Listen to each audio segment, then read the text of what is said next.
Sean todos bienvenidos. Recuerden que estamos en la unidad 6, denominada Organizaciones Políticas. Vamos a dar comienzo en la página 30 con el tema del ejército. El ejército tiene un comportamiento también como grupo de presión. Pertenece también a lo que es el gobierno de un país. Recuerden que tenemos la Secretaría de la Defensa Nacional, la Secretaría de Marina. Entonces vamos a analizar los tipos de ejército, el comportamiento de los ejércitos y cómo actúan como grupo de presión. Entonces todos, por favor, página 30, dice lo siguiente. El ejército es una institución política que concentra la fuerza física del Estado para mantener el orden dentro de la sociedad y asegurar la paz. Bueno, creo que esto es muy obvio, ¿no?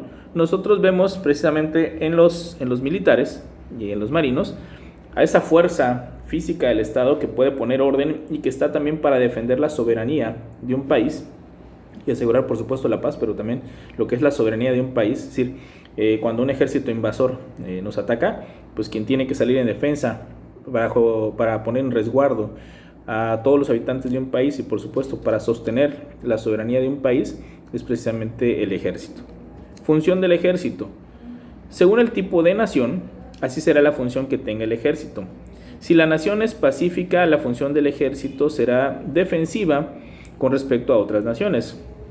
Pero si la nación es expansiva, es decir, quiere conquistar nuevos lugares, la función del ejército será de instrumento de conquista. Bueno, si nosotros nos ponemos a analizar, no solo del momento actual, sino a lo largo de la historia, pensemos en un ejército que haya sido por excelencia de conquista, es decir, que haya ido haciendo la guerra precisamente para adquirir nuevos territorios, cobrar tributos, etc. Hay varios ejemplos, ¿no? Quizá de los más fuertes, el ejército del Imperio Romano. Sabemos que se da la tarea de ir conquistando prácticamente toda Europa, parte de lo que hoy es Asia, con la finalidad o con la excusa, ellos decían, de ir llevando la civilización, es decir, llevar la civilización romana, la cultura romana, y le llamaban incluso pueblos bárbaros a los lugares en donde ellos no habían llegado. Realmente no es que fueran pueblos bárbaros como si no tuvieran una identidad, si les faltara intelecto o no tuvieran textos, libros, leyes, no. Simplemente ellos decían que donde no había llegado Roma, entonces estaban en presencia de un pueblo bárbaro al cual faltaba civilizar. Entonces era un pretexto al final del día para ir invadiendo, adquiriendo nuevos territorios y más poder, ¿no? Entonces el Imperio Romano es, por supuesto, un ejército, como parece acá, de conquista, porque precisamente lo que estaba buscando era eso. Otro ejército que en su momento fue un ejército o instrumento de conquista fue el ejército español. Recuerden que todo lo que fue, o gran parte de lo que es América, hoy América Latina, fue precisamente conquistado por ellos y se establecieron virreinatos en este continente. Los ingleses también lo fueron, o lo han sido, los franceses, y así podemos ir encontrando diferentes países que han utilizado sus ejércitos en su momento para lo que es precisamente conquistar nuevos territorios. En la actualidad todos tenemos la noción que Estados Unidos es un ejército de conquista. Sin embargo, lo que tenemos que analizar es qué pretexto toma el actual gobierno, bueno, no el actual gobierno, desde hace varios gobiernos de Estados Unidos, para hacer la guerra, porque sabemos que invadió Irak en el 2003, tuvo una guerra con Irak también en el 90-91, invadió Afganistán también. Entonces, lo tenemos que analizar, bueno, ¿cuál es la motivación? Es decir, ¿es ir nada más a tomar tierras como lo hacían los romanos? Ellos lo que hablan generalmente es de que llevan la democracia o van en defensa de la democracia. ¿Por qué? Porque en ese país o en ese lugar se están violentando los derechos humanos y hay riesgo de que pueda venir un líder que pueda iniciar un problema mundial, como en su momento lo hizo Hitler, ¿no? Por ejemplo, en el caso de Irak, en el 2003, ellos hacen la guerra porque comentan que el líder de aquella época de Irak era el presidente Saddam Hussein. Era un tipo, para ellos, que estaba fuera de sus cabales, que estaba construyendo armas de destrucción masiva y que por lo tanto había que irle a hacer la guerra antes de que él hiciera la guerra a otros países, incluyendo Estados Unidos. Se mandaron algunos, por parte de las Naciones Unidas, se mandaron comisiones para verificar si se estaban haciendo estas armas de destrucción masiva, si se estaban construyendo, nunca las encontraron, pero al final de cuentas Estados Unidos fue, invadió y hasta la fecha ahí tiene militares, desde el 2003. En Afganistán, ellos invaden ese país porque en el 2001, recuerden que es cuando dos aviones se estrellan contra las Torres Gemelas, y un grupo, no todo Afganistán, no el país completo, pero un grupo de poder ahí, cuyo nombre son talibanes, se adjudica el atentado terrorista. Entonces ellos van en contra de los talibanes, de tal suerte que, de igual forma, invaden el país, incluso terminan asesinando al líder de ellos, que es Osama Bin Laden, años después. ¿Ahí? Y así nos vamos dando cuenta que en el nombre de la democracia, el ejército norteamericano se ha comportado, no de ahorita, sino de mucho tiempo atrás, como un ejército de conquista disfrazado o simulando estar buscando una lucha en favor de la democracia, ¿no? Como en su momento podemos hablar de que, y por eso hablé de los romanos, que invadían en aras de la civilización, de llevar la cultura, etcétera, ¿no? Pero al final de cuentas te vas posicionando de territorios. Y en la actualidad, si ustedes se van dando cuenta, los lugares en donde ha llegado Estados Unidos es rico en petróleo. El petróleo sabemos que es lo que mueve la economía mundial en la actualidad. Entonces, no hace falta deducir mucho por qué está pasando precisamente que en esos puntos específicamente se establecen las fuerzas militares norteamericanas. Ahora, un ejército defensivo, pues obviamente es aquel que no anda haciendo la guerra para conquistar nuevos territorios. Aquí lo que necesitamos preguntarnos es qué tipo de ejército es el mexicano y a lo largo de nuestra historia cómo se ha comportado. La realidad es que nosotros no somos un país de conquista, es decir, no tenemos un ejército de conquista, pero no andamos haciendo la guerra a los demás países para ir adquiriendo territorio. Sin embargo, hay un momento de nuestra historia en que fuimos considerados un ejército de conquista, o un ejército invasor, si lo queremos mejor llamar así. Todos sabemos que nosotros como país tuvimos una guerra con los Estados Unidos de Norteamérica que nos termina costando más de la mitad del territorio nacional.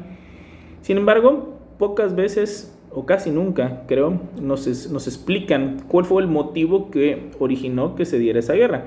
Sabemos que se da el tema de la invasión norteamericana.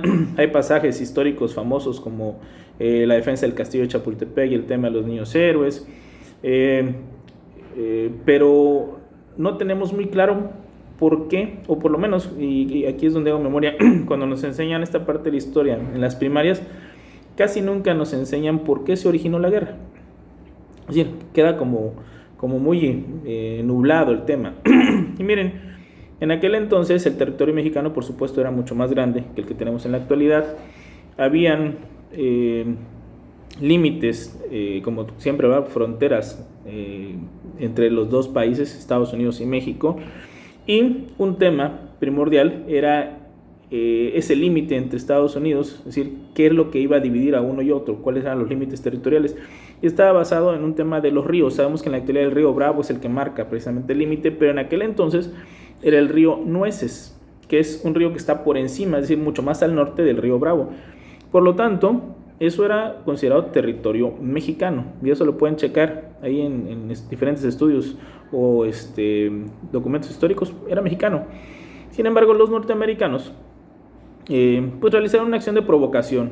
Repito, todo lo que les comento está documentadísimo, lo pueden encontrar, en donde un destacamento de soldados mexicanos estaba en la parte que sería el territorio entre el río Nueces y el río Bravo, es decir, territorio nuestro. Sin embargo, los norteamericanos ya tiempo atrás venían buscando que todo ese territorio, porque antes se da el tema de Texas, en donde los tejanos, que eran mexicanos, se confrontan al ejército mexicano. Estados Unidos empieza a infiltrar colonos y llega un momento en donde empieza a reconocer la independencia de Texas, etc.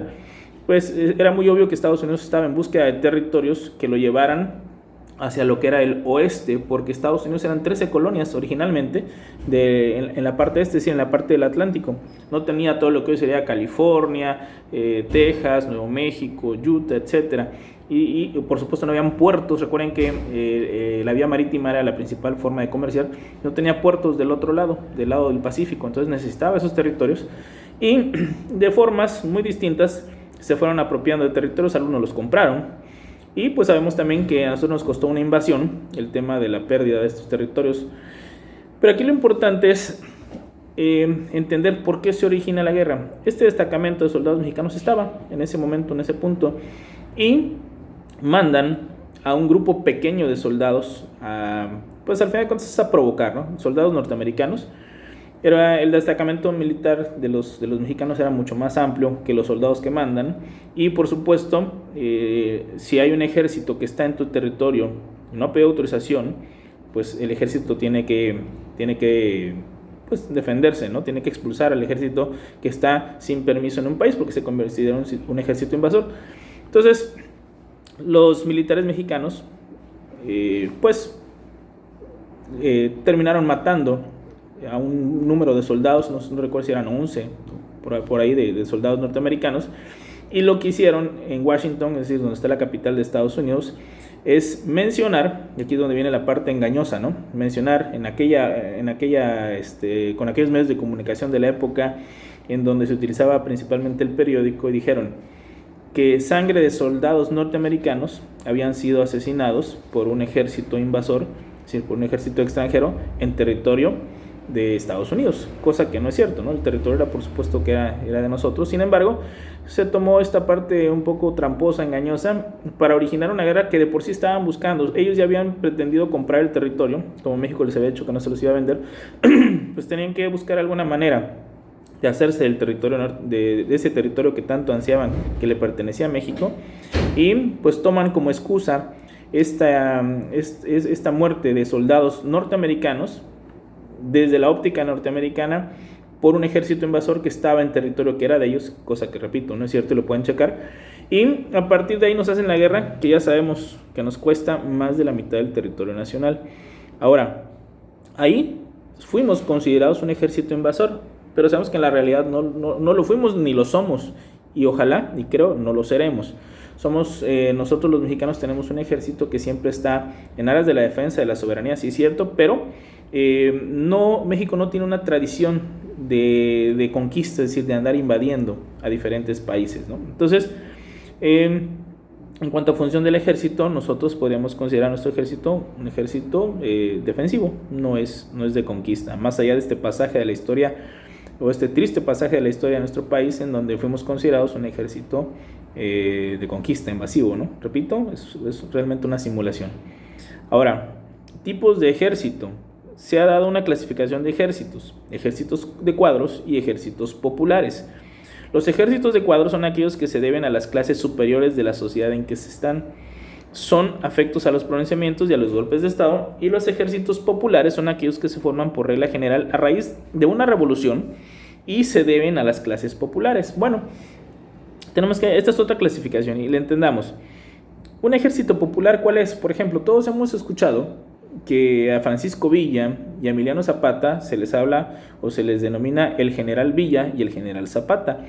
Sin embargo, si analizamos un poquito, nos vamos a dar cuenta que ellos no tenían una carrera militar, ellos no estudiaron o no fueron aleccionados en un colegio militar, de tal suerte que a través de ese liderazgo que tenían dentro del movimiento revolucionario, pues la gente lo seguía y se nombraban o se autonombraban en algunos casos generales, coroneles, etcétera, pero la realidad es que tenía una fuerza con los militares y también con el pueblo muy grande, que hacían que se les respetara y se les diera precisamente estos cargos como general, coronel, capitán, etcétera, pero eran provenientes del pueblo. Lo único que habían generado un liderazgo popular, y pues tuvieron que aprender sobre la marcha, estrategia militar. Recuerden que en el caso de Francisco Villa, él incluso era considerado un bandolero, es decir, era un delincuente.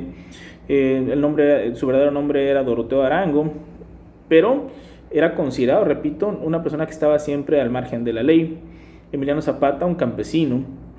Pero al final del día, lo que quiero que entendamos es que los ejércitos populares surgen de movimientos, como dice acá, a raíz de una revolución, de una revuelta, en donde dentro de los mismos integrantes de esta revuelta van nombrando cargos o nombrando personas con cargos para que tomen el liderazgo precisamente de estos movimientos. Nosotros podemos hablar que el ejército insurgente que busca la independencia de nuestro país tiene una parte de ejército popular, porque aunque habían militares de carrera como Allende, como Aldama, la realidad es que la gran mayoría de los que pelearon ahí eran gente del pueblo, ¿no? Entonces, estamos en presencia de un ejército popular, repito, el de Villa, el de Zapata, el de Hidalgo. Si nos vamos a lo que sería el sur del continente, el ejército de los patriotas de Simón Bolívar, ahí vamos a ir encontrando en estos movimientos de independencia de la corona española que se dieron en Latinoamérica, precisamente la fuerza venía del pueblo y se daban nombramientos, ¿no? Ahora, ¿qué diferencia van a tener con los ejércitos de cuadro? El ejército de cuadro precisamente va a ser aquel que está ubicado o que está centrado en un tema de élite militar, en cuanto que han tenido un adiestramiento, un aleccionamiento, estudios de colegio militar, y por lo mismo, al tener todos estos conocimientos, al pertenecer o al tener una solvencia económica, generalmente este tipo de ejércitos más en siglos pasados, pues son muy propensos a los golpes de estado, es decir, a tomar el poder y establecer gobiernos militares. Gobiernos o ejércitos de cuadros podríamos ubicar en la actualidad al ejército mexicano. No podemos decir que en la actualidad sea un ejército popular, porque ya todos los militares de nuestro país van teniendo un adiestramiento, tienen una preparación, tienen la oportunidad de estudiar también dentro del colegio militar, muchos de ellos, y podríamos decir que el ejército actual de nuestro país ya está más apegado a lo que es un ejército de cuadro que a un ejército popular, porque afortunadamente no estamos viviendo un movimiento revolucionario, aunque sí existe un movimiento de una lucha contra el crimen organizado, está realizándose a través de la Marina y del Ejército, pero que son militares y marinos de carrera, es decir, que tienen una estrategia, que tuvieron un adiestramiento sobre las artes militares, y no a través de la leva, que era la forma en que iban adquiriendo o allegándose soldados o gente que iba a pelear por el movimiento revolucionario en la época de Villa y Zapata. La leva era de que pasaban a un pueblo y reclutaban gente, y el que no, pues generalmente lo terminaban hasta fusilando porque lo consideraban opositor a la revolución. Entonces, pues por obvias razones se sumaban al ejército, ¿no? Y por eso venían luego hasta con todo y las familias, ¿no? Las famosas adelitas que vemos en las imágenes de la revolución. Bueno, pues este soldado que era reclutado, pues se iba con todo y la familia a la lucha armada, ¿no? Entonces, el ejército de cuadro y el ejército popular es distinto, basado precisamente en que uno va a tomar en volumen a toda la cantidad de gente que pueda ir adquiriendo ahí para sumarse a una revuelta. Obviamente se van dando cargos dentro de ese mismo movimiento. Ejemplo, ya les comenté el tema de Zapata, Villa, pero el ejército de cuadro es un ejército más preparado, con mayor adiestramiento, con mayor estrategia, más elitista, si lo queremos ver así también, y más propenso a los golpes de estado. Repito, el actual ejército de nuestro país, en este momento podremos hablar que estamos en presencia de un ejército de cuadro. La Revolución Mexicana se dio entre un ejército de cuadro, que era el ejército mexicano, contra los revolucionarios, que era una combinación, porque recuerden que también estuvieron peleando a favor de la revolución, aparte de Villa y Zapata, estuvieron militares de carrera, como fueron Carranza, Calles, Obregón y otros tantos más, ¿no? Entonces, esa es la diferencia entre uno y otro tipo de ejércitos. Ejército como grupo de presión. Sin duda alguna, el ejército, por el poder físico que representa, es uno de los grupos más importantes de presión en un país. Como grupo de presión, influye en las decisiones del poder público, buscando sus intereses y defendiéndolos ante el gobierno directamente. Nota: el jefe nato del ejército siempre será el jefe del Estado. Bueno, ¿cómo entender esta parte? Si el ejército es parte del gobierno, porque tenemos la Secretaría de la Defensa Nacional, la Secretaría de Marina, ¿cómo entender que van a presionar al mismo gobierno? Y aquí quiero que lo veamos de la siguiente forma. Muchos de los militares, y vamos a hablar de la actualidad, muchas de las personas que se enrolan en el ejército, lo hacen porque necesitan un salario, necesitan trabajar, necesitan sostener a su familia. Y desafortunadamente, al haber carencias de trabajo en la sociedad en la que vivimos en la actualidad, pues muchos toman la determinación de enrolarse en el ejército o en la marina para poder tener un ingreso y sostener a su familia. Esto hace que el militar y el marino, independientemente de que tienen una labor muy loable, que están en defensa de la soberanía, combatiendo el crimen organizado, etcétera, no deja de tener o entender también su actuar como un trabajo y que necesita un sueldo, un salario, prestaciones, etcétera.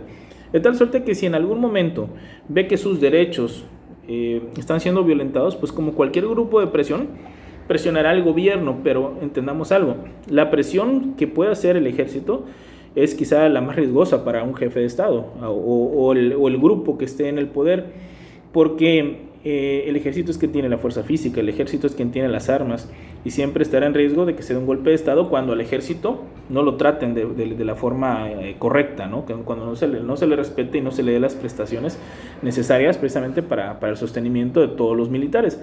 Entonces, también se comporta como un grupo de presión y por lo tanto, y nosotros podemos ver que el actuar de los últimos presidentes ha sido de congraciarse mucho con el ejército, es decir, tratarlos bien. El expresidente Calderón incluso subió salarios precisamente porque como también él estaba iniciando una guerra contra el narcotráfico, o así la mencionaron, entonces sabían ellos que iban o tenían el riesgo de morir precisamente en estos combates, que hasta la fecha nosotros sabemos que se siguen dando. Entonces había que subir los sueldos para que el militar apoyara esta causa del expresidente Calderón, pero nos vamos dando cuenta que no es exclusivo de él. Prácticamente todos los presidentes van buscando tener el favor de los militares, pues accediendo a lo que son el darles una vida digna o tratar de darles una vida digna a través de las prestaciones que ellos solicitan. Entonces, repito, el ejército también es un grupo de presión porque al final de cuentas es un gremio. Los militares, los maestros son un gremio, tienen intereses propios y cuando requieren de algo, pues lo tienen que solicitar hacia el gobierno, y si no son contestadas en la forma que ellos quieren estas prestaciones, pues empiezan a ejercer presión de otra manera, al grado que en diferentes partes del mundo, en estos y en otros tiempos de la historia, se han dado los golpes de Estado, ¿no? Bueno, y en la nota nos habla que quien es el jefe de las Fuerzas Armadas es el presidente de la República, en el caso de nuestro país, jefe de Estado, ¿no? Pues sabemos que eso está constitucionalmente. También ahí es donde vemos la disciplina militar, porque sabemos que ya las últimas décadas, no sé, 4 o 5 décadas más tal vez, los presidentes de las que hemos tenido en nuestro país son civiles que no han tenido una carrera militar. Entonces un militar acepta y respeta esa jerarquía de que quien tome el mando y quien tenga la decisión de lo que se va a hacer con el tema del ejército es precisamente un civil. Por supuesto que para eso está el secretario de la Defensa Nacional, el secretario de Marina, para asesorar al presidente, y en su momento el Estado Mayor Presidencial también estaba para eso, ¿no? Bueno, siguiente grupo de presión, la Iglesia como grupo de presión. Debido a la gran influencia social que tiene sobre cada uno de los individuos en el desarrollo de su vida psíquica, debido a que establece en el hombre la convicción de participación en su grupo social, la Iglesia tiene un poder en la sociedad y por lo tanto es grupo de presión. Bueno, aquí lo importante es detectar qué motivos pueden hacer que la Iglesia presione al gobierno o con qué finalidad presionaría al gobierno. En la actualidad, los temas más visibles o más notorios respecto a por qué las iglesias presionan al gobierno es por temas como el aborto o matrimonios entre personas del mismo sexo, usos de anticonceptivos, etcétera, ¿no? Pero esos son, digamos, los que más vemos en los medios de comunicación. Bajo las ideologías y la fe de las diferentes religiones, no todas van a manejar los mismos temas, pero en su mayoría las diferentes religiones que emanan de lo que es el cristianismo tienen algo muy parecido, ¿no?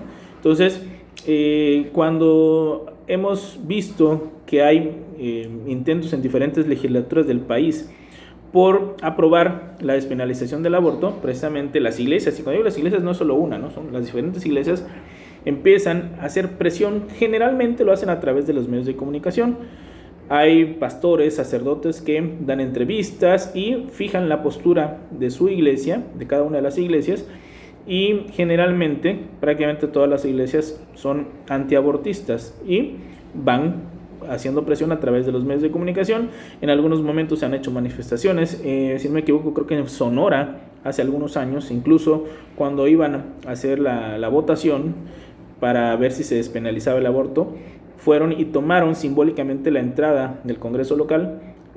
Al final de cuentas sí sesionaron porque no era la única entrada, pero era un tema de manifestarse y que los medios de comunicación llegaran precisamente a ver, ¿no? el rechazo por parte de la iglesia, y obviamente estamos hablando de los feligreses, es decir, la gente que pertenece a la iglesia, respecto a lo que pretendían hacer en su momento los legisladores de aquella entidad federativa. Bueno, entonces vemos que la iglesia también hace presión porque tiene intereses propios basados o sustentados en la forma en que cada iglesia considera que se debe vivir la vida, bajo un esquema, sí, por parte del Estado legal, pero vinculado siempre a esa parte espiritual, ¿no? Vinculado a unas normas normas divinas en este caso, ¿no? Bueno, ¿qué es la iglesia? La iglesia es una institución formada por hombres que coinciden en la concepción de la relación entre Dios y el hombre. Bueno, eso ya lo habíamos visto anteriormente. Lo único que quiero que vayamos analizando es qué puede motivar para que la iglesia presione. Y la presión que hacen las iglesias es muy fuerte, porque recuerden, un porcentaje muy alto de mexicanos tiene una religión, independientemente de qué religión, tiene una religión. Es decir, los que son ateos son relativamente pocos. Somos 130 millones de mexicanos. Más del 90% de los mexicanos profesan una fe. Por lo tanto, si se deciden las iglesias a presionar a un gobierno, hay mucha fuerza, precisamente porque en el culto, en la misa, en las pláticas que se puedan tener, al final de cuentas hay una orientación, hay un adoctrinamiento hacia los feligreses. Obviamente es de manera voluntaria, porque el feligrés está ahí porque quiere, pero está recibiendo precisamente un adoctrinamiento sobre una concepción de la vida, de cómo se debe visualizar, y por lo tanto, cuando se topa en un gobierno que no coincide con eso, pues obviamente quizá el visible va a ser un pastor, un sacerdote, pero hay gente precisamente que está apoyando esa causa. Por eso las presiones que hacen las diferentes iglesias son presiones fuertes, ¿no? Han existido guerras santas a lo largo de la historia de la humanidad. Nosotros tuvimos la propia con el tema de los cristeros. Entonces podemos ver que las iglesias presionan y presionan fuerte, tienen sus mecanismos también para hacerlo. Los empresarios son grupos de capitalistas, comerciantes e industriales que se organizan para influir en el gobierno en forma permanente y alcanzar las mejores condiciones a sus intereses, es decir, la acumulación de capital. Bueno, muchos pueden pensar, bueno, pues el empresario, ¿para qué va a presionar si él pues tiene un negocio y gana dinero? Bueno, pues el empresario generalmente tiene como motivación de presionar a un gobierno el tema de los impuestos, es decir, que no le suban los impuestos, porque si le suben los impuestos a un empresario, gana menos, tiene menos ganancias, tiene menos utilidades, y por lo tanto pues le afecta hacia el bolsillo. Si por el contrario los impuestos no se incrementan o desaparecen algunos impuestos, las ganancias o las utilidades de un empresario son más altas, y por supuesto se van agrupando. Por ejemplo, existe la Coparmex, la Canaco, etcétera. Son agrupaciones en donde los diferentes empresarios se van agremiando para defender sus intereses, que generalmente van vinculados precisamente a una mayor acumulación de capital, una mayor cantidad de utilidades, y lo que le piden generalmente al gobierno, la presión se puede hacer de diferentes maneras, es que no se incrementen los impuestos, y de preferencia, si se pudiera, pues bajarlos, ¿no? Cada año se hace un análisis en el Congreso sobre los impuestos que se van a colocar para el siguiente año, y ahí es donde los grupos empresariales también pues opinan, ¿no? La presión que se hace muchas veces o generalmente es a través de medios de comunicación. También puede ser de la forma directa, ¿no? En esas negociaciones que hacen con los actores políticos, donde explican ellos que también si suben impuestos y ellos empiezan a tener menos utilidades, menos ganancias, tendrán que despedir personal, y esas personas, aunque las liquiden correctamente conforme a la ley, a quien le van a ir a tocar la puerta para pedir trabajos, pues es al mismo gobierno, y pues el problema se va a trasladar hacia el gobierno. Entonces empiezan precisamente esas negociaciones, ese movimiento de fuerzas, con lo que los empresarios también hacen o ejercen presión contra lo que es precisamente un gobierno, el gobierno que sea. Nosotros hemos visto en su momento al Consejo Coordinador Empresarial de la Coparmex haciendo presión. Hoy en día, miembros de la Coparmex pertenecen a algunos movimientos que están en contra del actual presidente, y también a través de manifestaciones, a través de medios de comunicación, abiertamente ellos están ejerciendo esta presión, ¿no? Incluso ellos hablan de destituir al actual presidente. No solamente hablan de una presión para sus propios intereses, para que nos demos cuenta cómo también los empresarios se mueven, y al ser los que tienen los recursos van financiando también diferentes tipos de movimientos. Y por último, las ligas de naciones, que yo aquí viene un listado, no voy a leer esto, no busco que se aprendan qué es la ONU, qué es la OEA, etcétera. Lo único que quiero que entendamos que las ligas de naciones son asociaciones en donde llegan los diferentes países para luchar por intereses comunes. La ONU se originó precisamente después de la Segunda Guerra Mundial con la finalidad de que no fuera a surgir un nuevo Hitler, y que cuando por ahí vieran ese peligro, ese riesgo, entre todos hicieran un bloque y detuvieran a ese posible nuevo Hitler, si lo queremos llamar así, ¿no? Para que no se tuviera otra guerra de las magnitudes de la Segunda Guerra Mundial. Pero la ONU también ve por el tema de la alimentación, por el tema de la niñez, etcétera, a nivel mundial. Lo que quiero que entendamos aquí es, más que los diferentes órganos de la ONU, cómo funcionan, es de qué manera y por qué motivos puede presionar la ONU, o las ligas de naciones, más que la ONU, las ligas de naciones. Miren, las ligas de naciones van a presionar principalmente desde el punto de vista económico, pero también pueden hacerlo incluso a través del tema militar.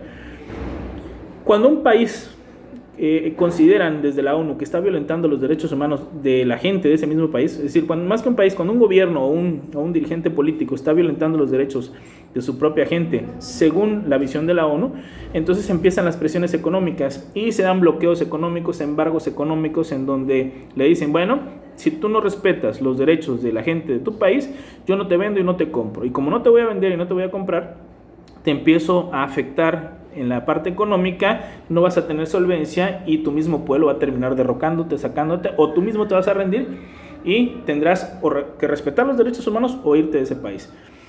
Eso se lo han hecho a varios países a lo largo de la historia. Quizá de los temas económicos más fuertes, aunque después ya no eran aprobados por la ONU, fueron temas como Cuba, Chile, Nicaragua, si no me equivoco, en donde Estados Unidos promovía estos embargos económicos conjunto con sus aliados, o estos bloqueos económicos hacia países que se estaban decantando hacia lo que era el comunismo. Pero bueno, al final del día yo quiero que entendamos es, los países, las ligas de naciones generalmente van a presionar cuando consideren que se están violentando los derechos humanos de los habitantes o los ciudadanos de algún país por el gobierno que manda en ese país.